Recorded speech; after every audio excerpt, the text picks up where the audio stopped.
Screaming Chewy Show, your source of entertainment and overall fuckery. And it starts now. Hey everyone, welcome back to another exciting episode of Screaming Chewy Show. I'd like to welcome special guest Eugene Kappen. How you doing, man? Brother, I am doing fantastic. Every day I wake up, I look at the sky, and I go, I am happy to be on this earth today. It's always a good day when you're 6 feet above the ground, right? Beats being 6 feet under, right? So, man, tell me about yourself, what you do, man. Well, I'm so there's a wide variety of things I do that are all encompassed. The short answer is I'm a YouTuber. The long answer is I'm the CEO of a XR content creation and animation studio called Studio Kappen. And we're known for creating the in virtual reality talk show Glitched that ran for 3 seasons. And then I ended up writing a couple of other shows and, doing various appearances on podcasts. Wow, man. So, how was it writing for that show, man? I mean, It was fantastic. It was a lot of, we would do the weekly prep work where you go in and you do the whole run through before your celebrity guest comes in. And then it's, a lot of what sort of games or bits or, comedic devices can you throw into an in VR talk show? And you are basically limited to the, your imagination and the developmental time of whatever you can make to fit into that world within the period of 1 week or the 3 months prior to launch of that series. Wow. So can you explain more about a NVR talk show just for those who have no idea? Yeah. So basically Glitched was a show that we did on a platform called AltSpace. And when virtual reality first became a thing, I was one of the first people who basically quit their job as I was an art director at a YouTube consulting agency called Press Play. And I discovered virtual reality was going to be a thing. And I went, hey, this is the future. I know none of the major headsets are out. I just tried this amazing experience. It was like this Iron Giant experience that a dev over at Microsoft or a animator or motion designer at Microsoft had created and showed off to After Effects Seattle, which is the group that my co-host for our show actually started about 10 years ago. So I discovered that VR was going to be a thing. I quit my job and I pursued VR full-time. I followed everybody in the industry. And one of the people I had started following just happened to be hired at this platform called AltSpace, which was this in VR social network, basically, where he was hired to put together 16 big shows. And some of these shows were like Reggie Watts, Justin Roiland, who created this show called Rick and Morty. There was a show called Josh, which was this comedy group featuring Michael Cera, Sarah Silverman, and then Tim and Eric from the Tim and Eric Show. Holy shit. Yeah, no, it was a really, really cool roster. And then there was us right at the bottom. I just happened to have one of those blue celebrity check marks that you have on your Twitter. Because I'd been working at a YouTube consulting agency and then speaking on VR as soon as it was available, because I wanted this industry to grow, because it was a passion and it was, so much love for everybody that was in there, and I wanted to see it succeed. So we did 1 season on AltSpace. AltSpace went under financially, and a few months later, Microsoft actually bought them out. Wow. But we had developed this, a season of this experimental show. Nobody was getting paid for it. And that's when this company called High Fidelity, which was backed by Linden Labs. And are you a big gamer by chance? Oh, yeah. Okay. Did you ever play Second Life back in the day? No, that does sound familiar. Yeah, there's a bunch of documentaries and stuff on this social platform where everybody was basically had an avatar and they could fly around and build their own furniture and stuff. So it was like a construct your own sandbox world meets social platform. And it was very ahead of its time. Well, anyway, Philip Rosedale, who was the president and CEO of High Fidelity, basically went, hey, VR is a thing. That's what this was supposed to be. Let's go start a new version of it and call it High Fidelity. Well, they wanted people into their platform, and they looked at AltSpace and what they were doing and were like, hey, we need some of those guys over here. And so they called us up and was like, hey, you guys should come over to our platform. And we're like, well, they're plug and play. I mean, we had zero setup. With you, we would need 3 months runtime just to get something manageable, to put a stage together and get avatars that look like us. And they were like, I'm like, so we're going to need to see some dollars behind it. And they were like, okay, why don't we just buy a season from you guys? What? And so we were like, sponsorship, basically? Yeah, well, it was like, no, they basically, it was like we sold a show. We sold a show to a network, essentially. They're a digital platform, but it's basically along the same lines of selling a show to a network. And so, and I just want to make that very clear that they aren't a network. They're a social platform. So anyway, we sold our first season to them, which was season 2 for us. And then they re-upped for a season 3. And that's when we, started to do a little bit of touring. We were the headliners at VRLA. We had YouTubers like Barnacules Nerdgasm and iJustine, and we did some podcast stuff. So we had like Jake Roper from Vsauce 3 or Vsauce 2, one of the Vsauces, came on the show. I feel bad that I don't know which version of Vsauce he was on. And then we had, just this fantastic rotating cast of industry professionals who worked in VR and AR and social media. And then these internet celebrities that were pushing the forefront of what it means to be entertainment in this digital age. Wow, man, that's big. That's goals right there, man. Right? Now I'm just like, man, how do I top that? It wasn't too bad. I ended up getting hired for a small project from Skype right after writing them a show that never saw the light of day. And now it's just, we do 360 animated films on YouTube. Oh my God, 360 animated films. Holy shit. So how was the editing process and all that for that? Is it like way different? Oh, it's so instead of like, filming something and dropping it into, Premiere or Final Cut and editing it all up. No, we have to like go into Maya or C4D and basically make all the 3D models and then place them into a platform like, say, After Effects with Element 3D, or, we can stick inside of C4D. And then we do all of our animation, and then we render out all the frames, and then we do all the music after the frames are all put together, and any post-production or special effects that we have to do. And then we render it out as a 360 video and upload it to YouTube. And 360 videos take forever to process on YouTube. I feel like that's really something where YouTube is lacking, is just like 360 support, even though they have their own like 360 video program available.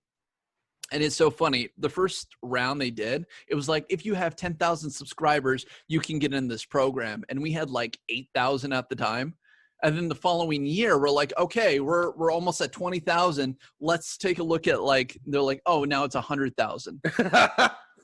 We're like, God, missing the boat. That reminds me of when I was about to turn 18 here.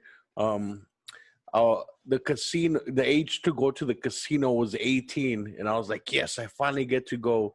And then they, change it to 21. I'm like, great. So where in the world are you? Are you in like LA, Texas? Like, I'm in Arizona. Oh, you're in Arizona. Okay. Yep. Not as interesting as LA or Texas, but I mean, I'm up in Tacoma, Washington now. It's pretty. Not a lot going on, but it's definitely pretty. I'm like a 5-minute walk from Discovery Park, which is the biggest like was it public park in the United States, I think. holy shit. Right? Almost like what was it in New York? I can't believe I forgot the name of the park. It's a huge park in New York City. I forgot, my bad. It's all good. But don't go jogging there. That's where people get murdered. You see them in TV shows all the time. Oh yeah. Don't be a white woman jogging at 3 a.m. It's always that. That's always a white woman. But if you go anywhere else, it's usually like a native woman who goes missing. The grandma puts a curse. No. Like, so there's this like huge, I don't know. There's like all these like missing Native American women or First Nations women in the United States that go missing every year, like a high amount, and nobody talks about it. Oh shit, dude, that's crazy. I honestly didn't know about that. Yeah. It came to my attention because I'm actually from a reservation. Like I'm from the Tulalip Indian Reservation. Like that's where I grew up. And I went to like native schools until I got to high school. Damn, man. Did you get some good peyote and stuff? No, I'm just kidding, bro. Peyote is that's like Asia. Because I used to know a native guy here, and he gave me some peyote when I was in high school. And just hanged out, smoked it, go on vision trips. Well, like, so I didn't know how to do it because I was gonna smoke it, but like it had this like fuzzy coating around it, and people are like, "Oh, that's poison. You could die. You have to boil it." What? So like, I boiled it into a tea and I drank that. Trippy. And then smoked a whole bunch of weed while I was boiling the tea. Oh man, I'm allergic to weed smoke. Really? Which I don't partake of weed. Like it's just not my thing. But here in Washington, we have Hemp Fest. And every year, well, not this year, but most years, it usually takes place on my birthday, and that's where all my friends want to go. Oh my God, bro. Every year. And you're allergic to it. Fuck. Yeah, bro. I got to wear a mask if I go with them because I can't like inhale it or else like my throat will close up. Y'all really, guys? Really? Yeah, I know. It's God's cruel trick on me. It happens, man. Yeah, I think everybody has like super amazing strength, and then like something that just kicks you to like balance you out. Can't keep you too Superman. You gotta everyone has to have their own kryptonite, I guess. For sure, man. Right.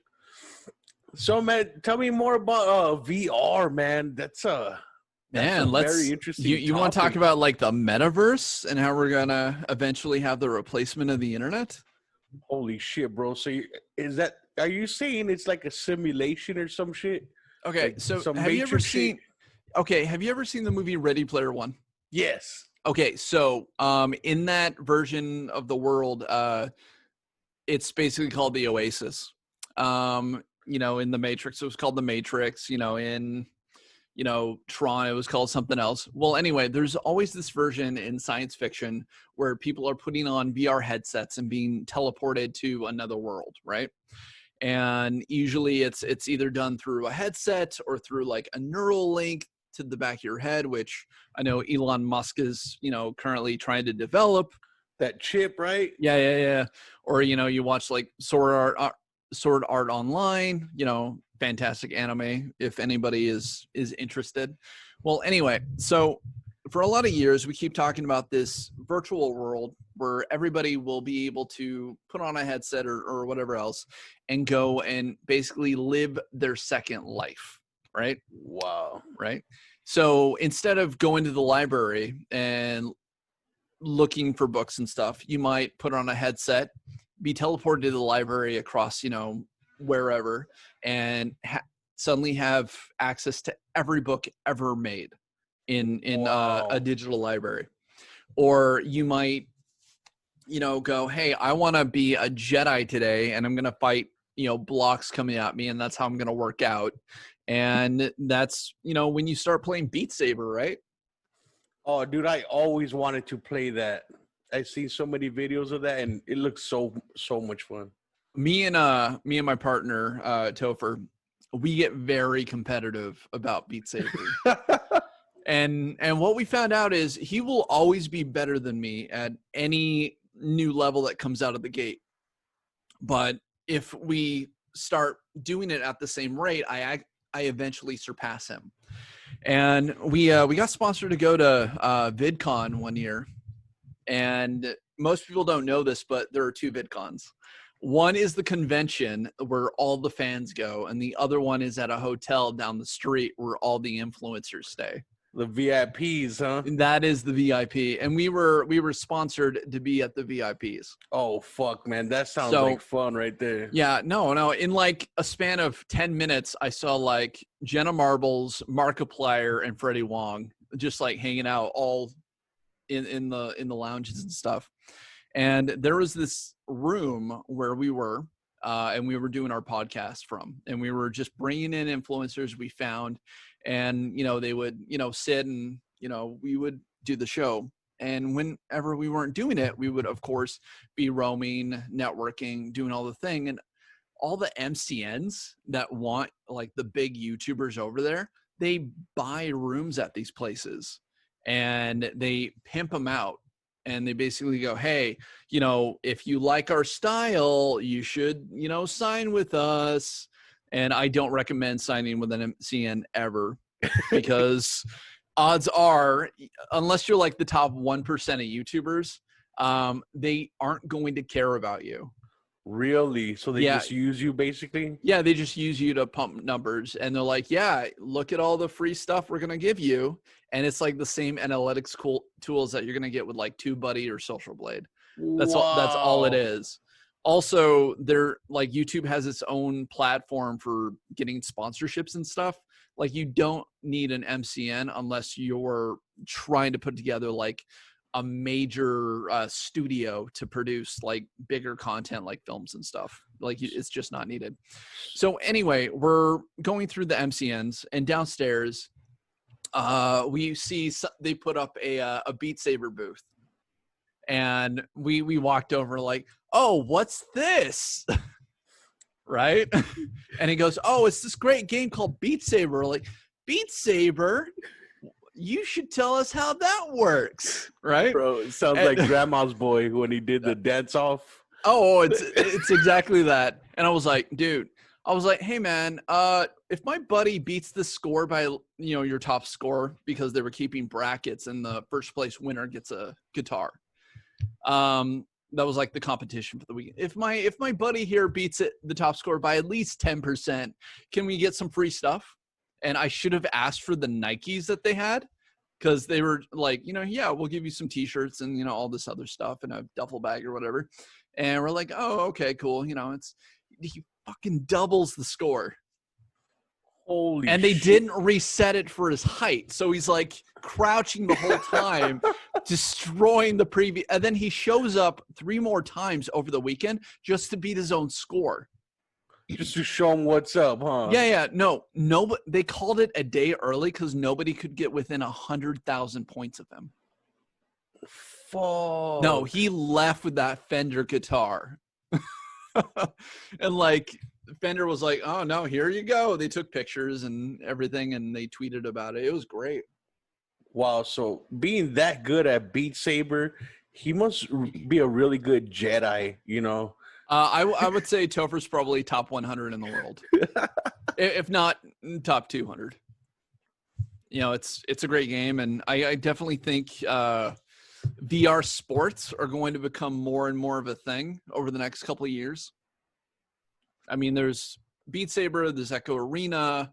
There was that Wizard game that was like Oculus exclusive for a while. that they tried to do matches for. Oh, What man, about I'm blanking on the shooters? name. There are. I bet Onward is probably going to become like mix and match eventually.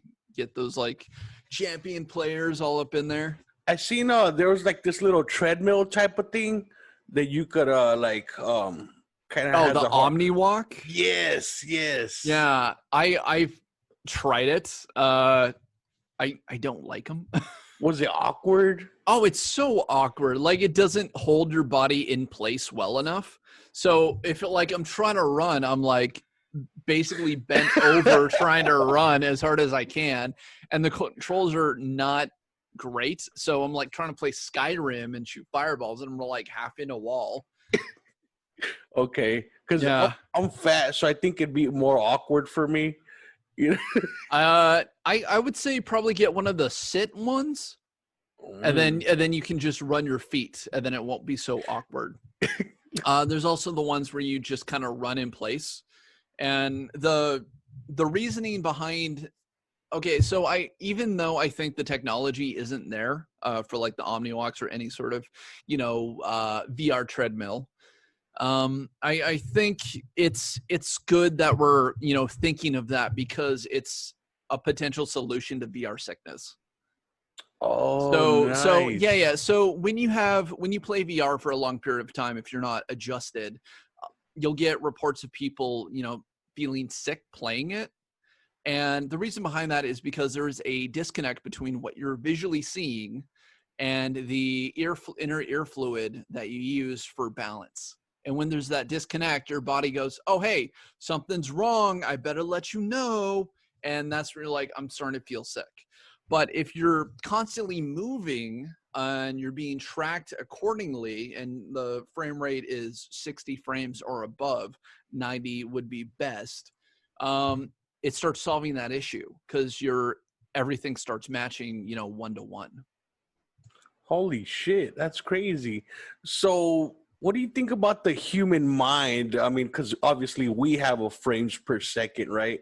So Mm-hmm. that matches the 90 of the VR. No. So basically, at 90 frames, you have trouble telling, the frame rate drop. Oh, I So see. anything lower than this, you start noticing, you feel that disconnect, and then you start to feel sick. I feel like the human mind is a little bit different for everybody because some people work very, very fast, some people work very, very slow, and then some people have great GPS cells. So I'm gonna drop a little science on you. Oh, hell yeah, I love it, bro. Oh, love it. All right. So your memory retention in VR is actually a lot higher than in the real world. What? Yeah, and the reason for this is inside of your brain you have this area called the hippocampus. And that section of your brain is responsible for taking short-term memory and converting it into long-term memory. So, and then inside of that, you have what are called GPS cells, and that is your evolutionary response to being able to find your way back to your tribe or your home or your village, right?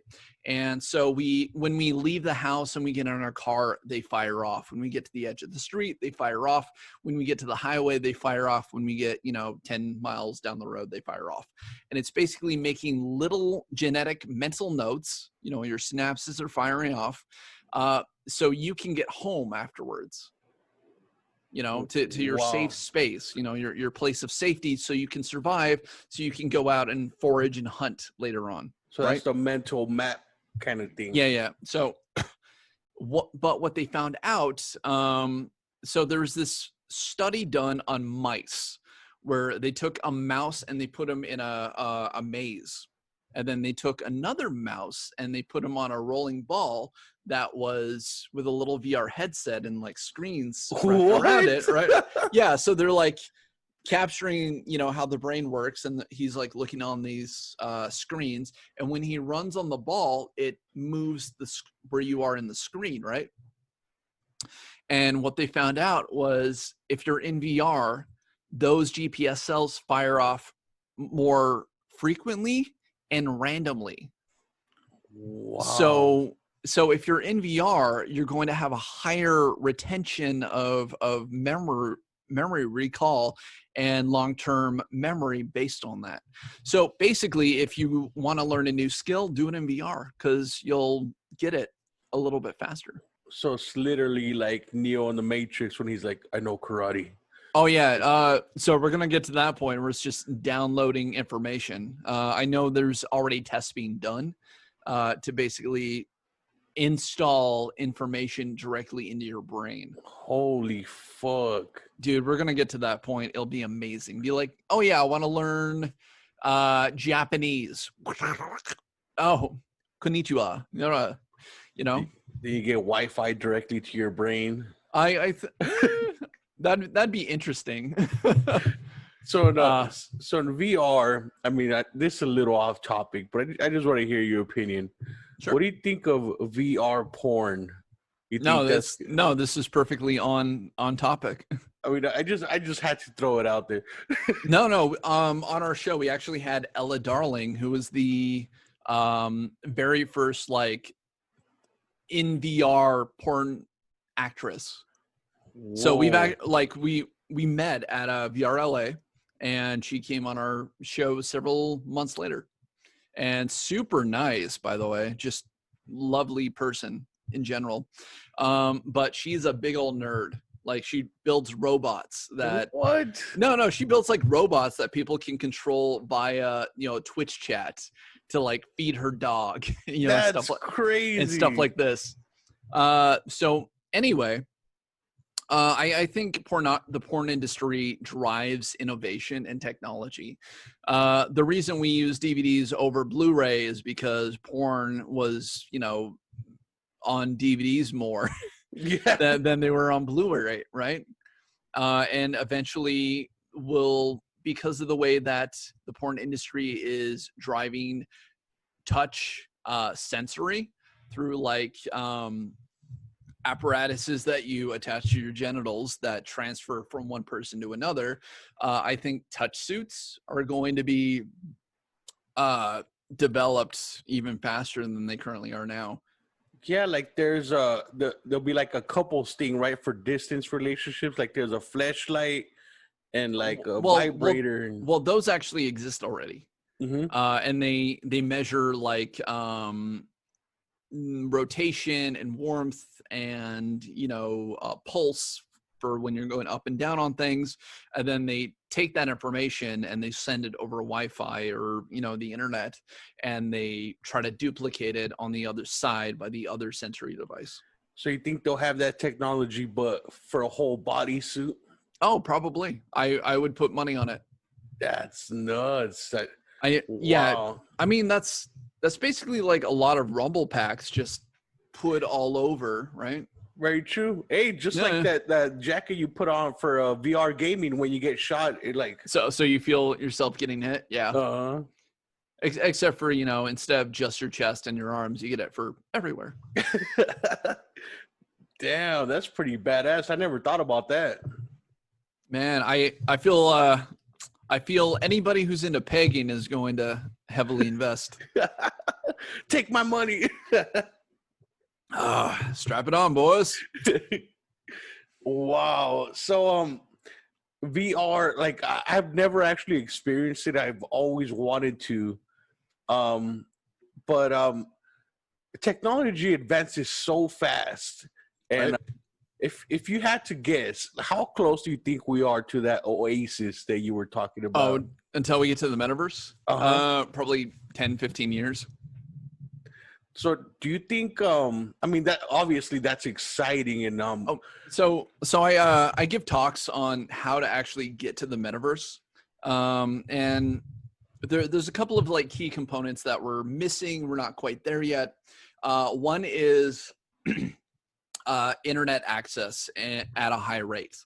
So basically what's really hard is to do virtual reality when you're trying to talk to somebody and you're trying to illustrate live action audio and movement and environment to the rate that you need that frames a second, and then you need it to be instant. And when you're transferring information on a slow connection, it gets jaggy and bumped, and things don't load in right, and avatars start like glitching out, and things like this, and it takes you out of the experience. So step one, we need to make the internet a utility, and we need to get it to 6G, because with 5G you get about 100 gigs a second, right? With 6G, I think it's 30 terabytes a second. Fuck, man. Holy shit.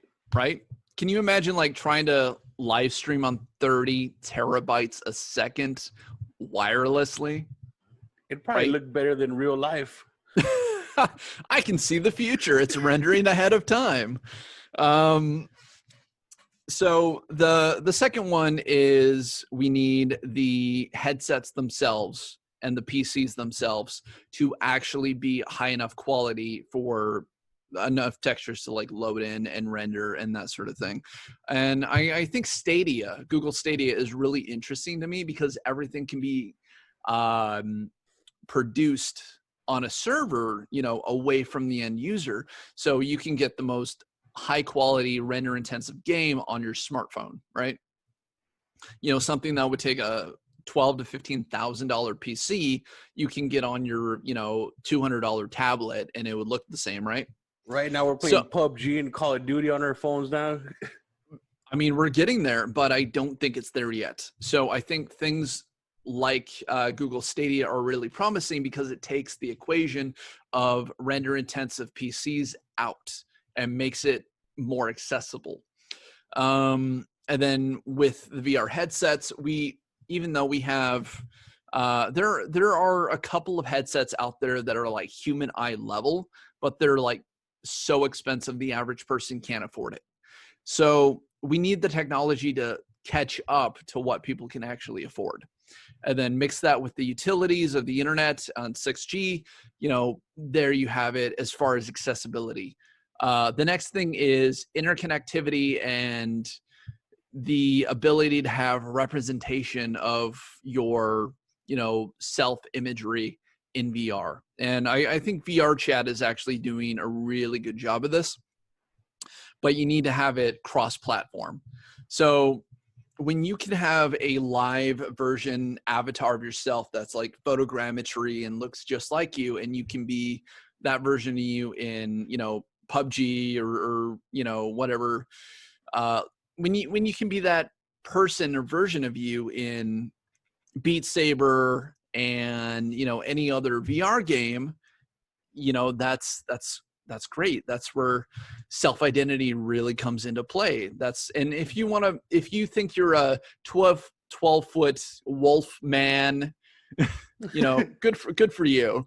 If you don't identify as the skin you were born in, I mean, this is a perfect way to test run who you might be before you make any major decisions on, your physical self.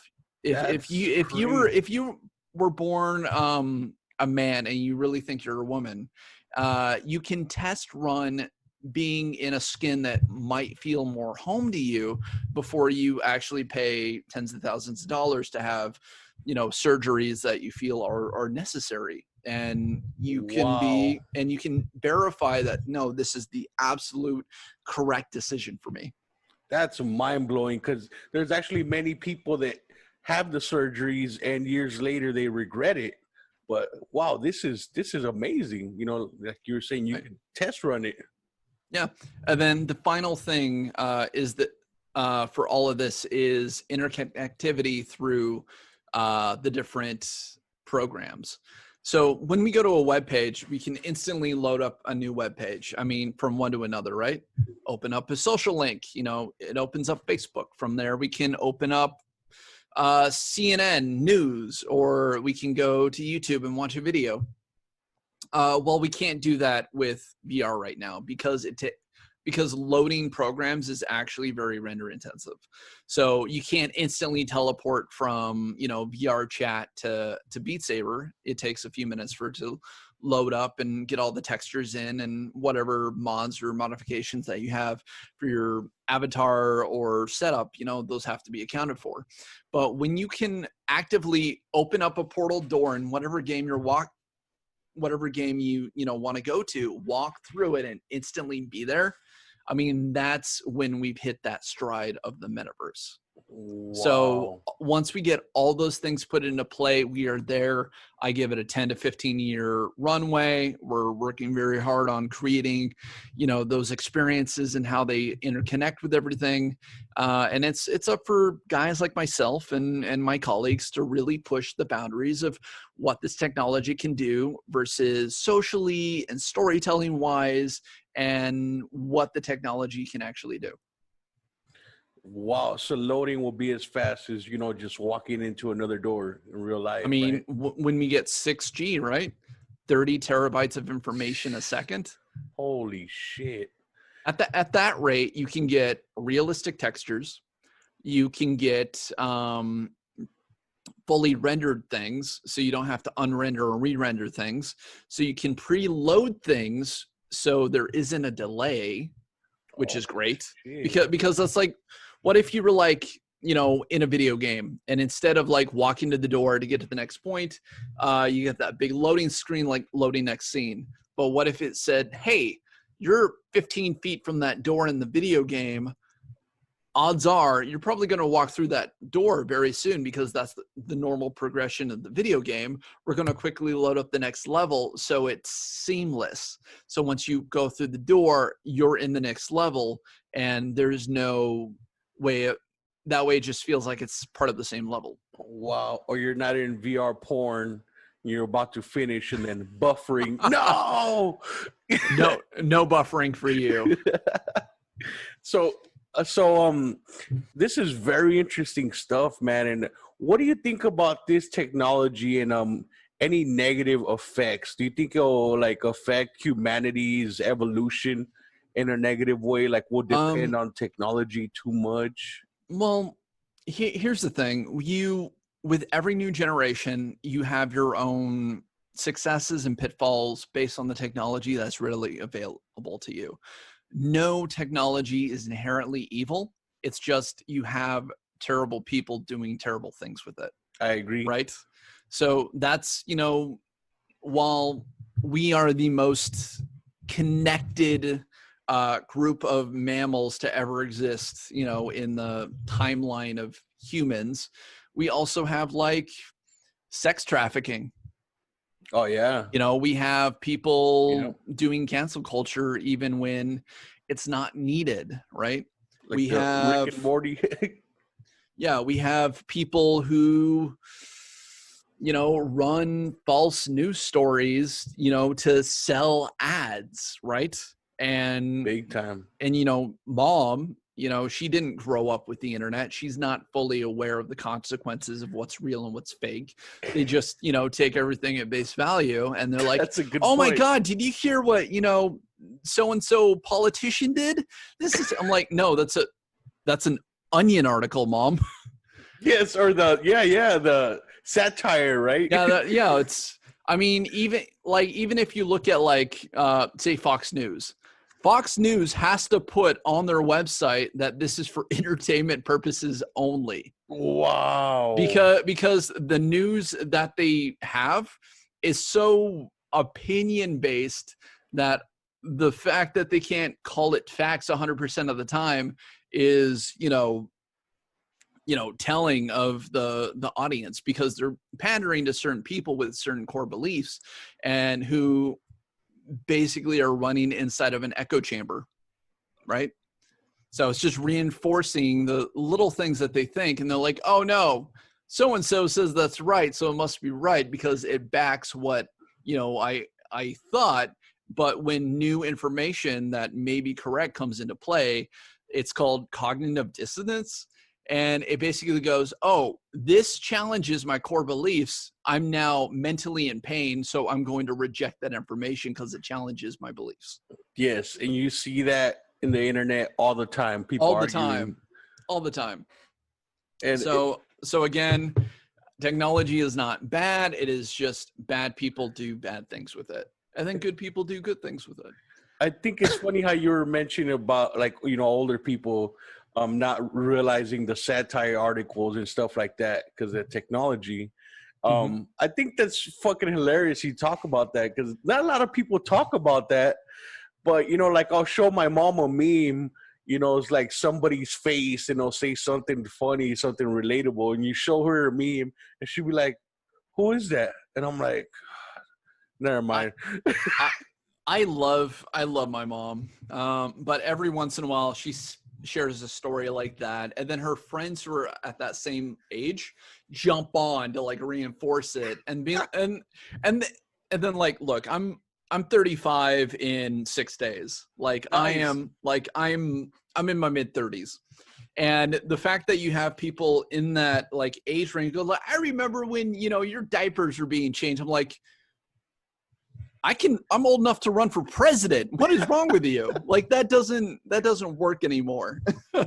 They still see you as the baby. Oh, of course, because like a couple of years ago, I remember this news article going, do you think millennials should run for Congress? And then I'm like, if you understand how time works, like, we kind of have to.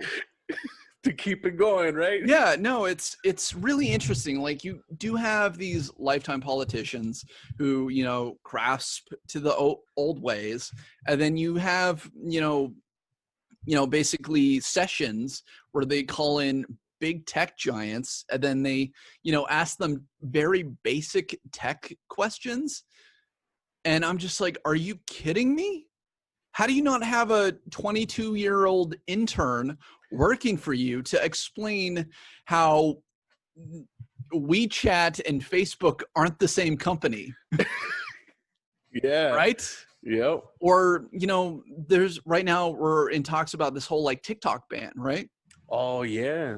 And what's interesting is like TikTok isn't as like, they don't collect as much information as say like Facebook does. But Facebook has never been on, you know, been to the point where there's an executive action against them, right? And when you look at applications like that, you basically have to go, all right, so we're Americans, right? We have freedom of choice and we have freedom of consequence, right? So I know as a technology professional, everything that TikTok, you know, stands for. I know that the video information doesn't actually get shared with the Chinese government, because I know everything in America gets sent over to a server farm for hosting in Singapore. What? Yeah, so it's not even going to China. And they were making plays to basically have it hosted here in the US. And that's when an executive order basically came against them and WeChat, because, you know, there is a sense of, hey, yes, the Chinese government can see these potential things. Just don't use the app. Like, you're free to not use the app if you don't want those sort of consequences, right? Very true. I don't think it's that hard of a, you know, that difficult of a concept, right? If you don't want something, don't use it. Oh, hey, you know, smoking is bad. I'm like, don't smoke then. Yeah. Yeah, don't smoke. You know, weed is terrible. Don't smoke weed. Or people are like, Facebook is evil, and they're posting it on Facebook. I'm against, you know, alcohol. Then don't drink. Yeah. Yeah. And then if somebody actually has a problem, take them to an AA meeting, but it's for quitters. Right. Yeah, man. And you know, oh, dude, it's so funny. My dad, he likes to go on YouTube and watch videos and stuff. And he's like, Chewy, there's gonna be a Titanic too. And I'm like, what? And he shows me this trailer on YouTube.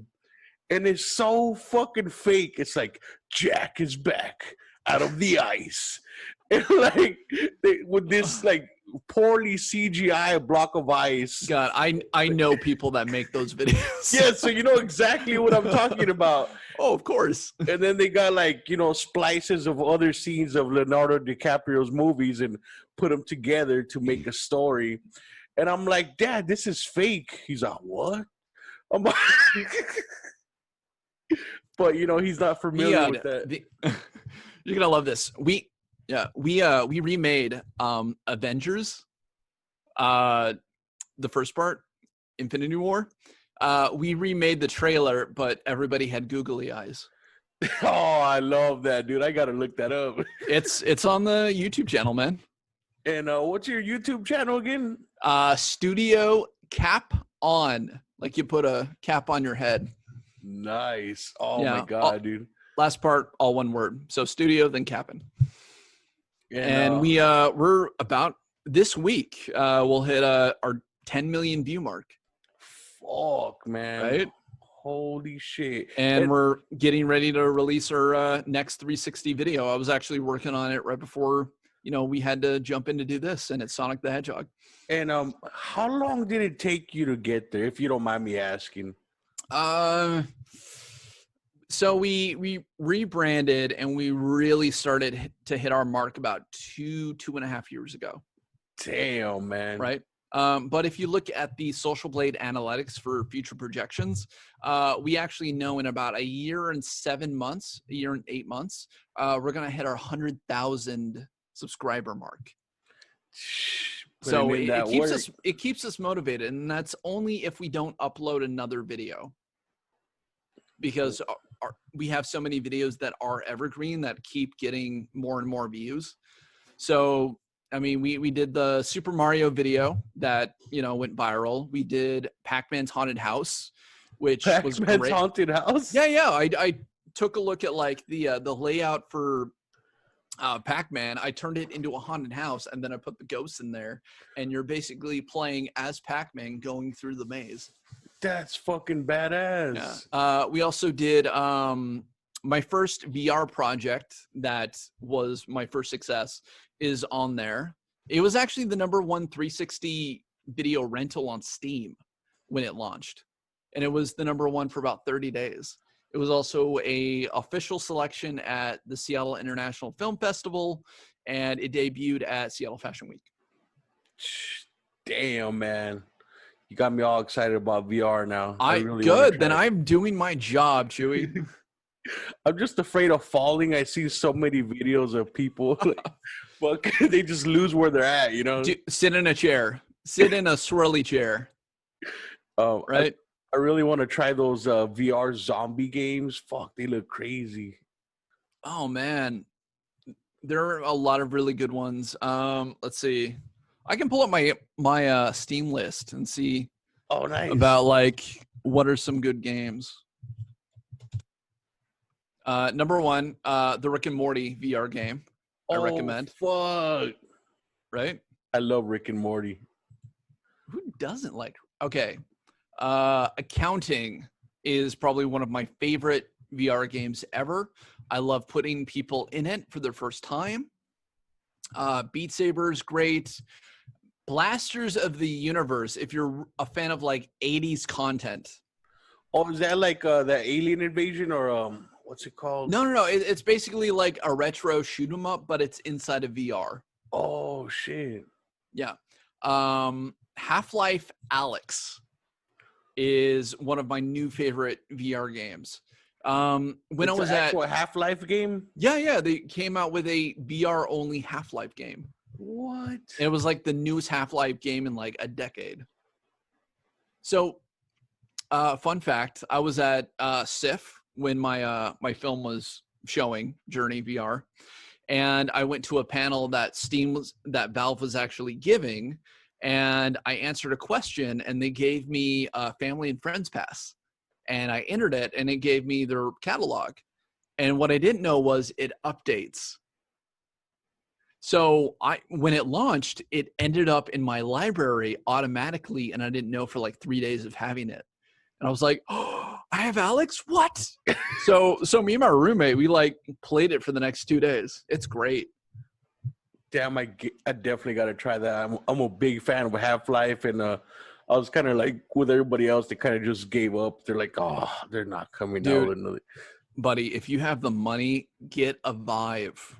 A Vive? Get a Vive. Get an HTC Vive. There are people who have given up on VR or upgraded. You can buy them for a lot cheaper than they are new. And get Alex. Get that and Beat Saber, dude.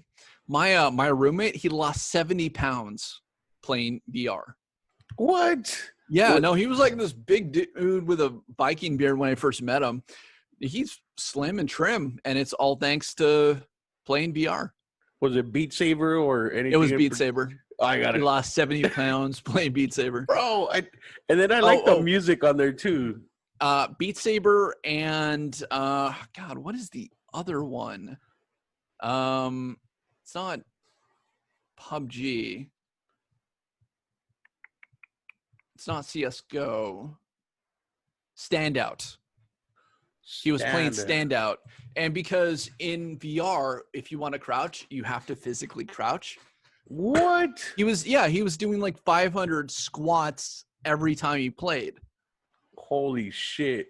Right? After you're done gaming, your legs are like spaghetti. Oh, what the fuck? Oh yeah, no, it's great. I definitely gotta try Beat Saber now. See, that's another benefit of VR, bro. Your health, exercise. Oh, absolutely. I mean, in quarantine, that's how I've been staying trim. Just play some Beat Saber. I love it. I definitely gotta get it, man. And hey, thank you very much for coming on the show, man. You're great, man. So where can people find you and find your stuff? So if you are interested in hitting me up, sending me a message, or connecting, Twitter is actually the best way to do it. And it is Cap'n Design. You'll know it's me because it'll be the one with the blue check mark. If you want to see the stuff that we've produced via YouTube, Studio Cap'n on YouTube. And then if you're interested in the company that I run, because we do produce, shows and we do explainer videos and animated shorts, that sort of thing, studiocap'n.com. Awesome, man. And yeah, exciting stuff. This is the future, bro. 360 videos, VR. Oh, right? My God. Who knows what's next, right? The old Aces. Oh, my God. And we just got a major sponsor from this company called Puget Systems, and they hooked us up with an $11,000 render PC so we can get projects out quicker. Holy shit. Great partnership. We were rendering our Pac-Man video, and it took us 9 months to render it. It took 156 days. All right. And that's between like doing it on my Alienware PC and this MSI Trident 3 PC that we have. We did a test render on the new PC. Whereas we were doing 18 minutes a frame, this did 37 seconds. Holy a frame. Shit, that means bro. We could have got our video out or all the frames rendered, which was the most time consuming piece of it, in 4 days. 4, maybe 5 days. Oh my God. That's quite the difference, right? That's like almost quantum computer type. No, I think it's the difference between 16 gigs of RAM and 250 gigs of RAM. Fucking crazy, man. No, the guys at Puget Systems definitely, helped us out there. And so we're looking forward to getting more of these projects out. Sonic the Hedgehog, the 360 experience on our YouTube channel, that should be coming out probably in the next week. Awesome. Definitely looking forward to that. And I definitely got to check out the Avengers Googly Eyes. All right, man. Chewy, buddy, it's been a pleasure. Thanks for having me on. Yeah, thank you. And just real quick, do you have any advice as an entrepreneur for anybody listening right now? So One of the big things that kids usually come up to me when they see the like YouTube career and the show sold and, you know, me doing panels and podcasts and that sort of thing, they always assume that ad revenue from YouTube videos is what's going to pay you. And the downside of this is if you look at the top 3% of all YouTubers and you go to the very bottom of that 3%, the average YouTuber only makes about $17,000 a year. Wow. Off ad revenue. So being a YouTuber is really more about using it as a marketing device to your business or service, or to sell products, or to get sponsorships, or, you know, product placements or things like that. There has to be some sort of business or marketing mentality behind the content that you produce. It's not enough to be a personality. If you're looking for people to follow who are experts on this subject matter, I definitely would follow my friends over at Video Influencers, Benji and Sean. Roberto Blake is another great YouTuber that I love to follow and converse and talk about this sort of subject with. Yeah, and then Tim Schmoyer at Video Creators is somebody that I've been following for a long time, and I definitely recommend his content as well. Awesome. Shout out to those guys. And great advice, man. You got a very good point, man. You know, people think, oh yeah, I'm gonna be YouTube famous. YouTube's gonna give me millions of dollars. And no, I say if you want to be a professional YouTuber, you're going to have to grind for 10 years. I love it. Sorry, guys. It's not that easy here. Everybody listening, sorry. Yeah, I mean, if you look at PewDiePie, he got no views the first 4 years that he was a YouTuber. Mr. Beast, 7 years before anybody paid attention to his stuff. At the end of like 7 years, I think he had like 8,000 subscribers. Wow. Right? And now he's at what, 50 million subscribers? Now you can't go anywhere without hearing about him. Oh yeah, no, he did. So when he was about to blow up, he got connected with this group that's ran by Daryl Eves.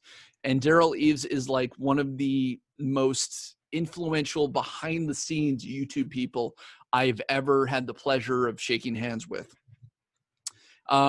He basically started this company where he knew how to make things go viral. He knew how to make channels take off. And when it looked like Mr. Beast was ready to hit like that critical mass to start to take off, they got connected, game planned, looked at their analytics, and was like, this is what you need to do with your content. And now basically that whole YouTube channel is just a viral marketing machine. Whoa. Yeah. I mean, come watch me buy an island, you know, watch a bunch of YouTubers try to win that island, how to win $1 million. You know, it's all a long-term strategy game plan. And if you want to actually get there, just know that nobody's going to watch your content for a long time. And that is the average. Don't give up, right? Absolutely. No, like the YouTube channel I have now that's finally taken off. This is my 3rd YouTube channel, technically. Oh, shit. No, my first one was right at the beginning of YouTube. And this like company that claimed to be a marketing agency reached out to me, and I didn't know any better because I hadn't been in this industry yet. And they were like, hey, give us money and we'll promote your stuff. And I was like, awesome. And here you go. And I started getting more views. I was like, man, for every dollar I'm giving these guys, I'm getting like $3 back in ad revenue. This is great. And what they were actually doing was just botting my account. Yeah. And so like when Google realized they were botting my account, they're like, sorry, you have suspicious activity. We're going to shut this channel down. And I was like, crap. And then I ended up working as a senior editor over at Comic Shop TV for 4 years. And it just couldn't keep up with like Geek and Sundry and all the other niche nerd channels. And so that went away. And then when VR became a thing, you know, I had a personal tutorial channel that we converted over to the studio channel. And that's when it started taking off and doing really, really well. And our niche is now 360 animated films and visual VFX animated shorts. The future. The future. Awesome, man. Well, thank you very much for coming on, man. Hey, man, it's been my pleasure. All right, man. You have a good day. You too. Peace. Hey, everyone. Thanks for tuning in. And if you'd like to support this podcast, you can find me at anchor.fm/screamingchewy@gmail.com. There'll be 3 options for a monthly subscription. First one, I believe, starts at $1 a month, yo. Yeah, $1 a month. Yeah, and if you don't want to, that's cool. You can follow me on Facebook and YouTube, Screaming Chewy Show, for some memes, some more videos, full episodes, and behind the scenes kind of deal, right? You can follow me on Twitter, Screaming Chewy. Yeah, not Screaming Chewy Show. I should probably change it. But it's just Screaming Chewy. And thanks for listening. Peace.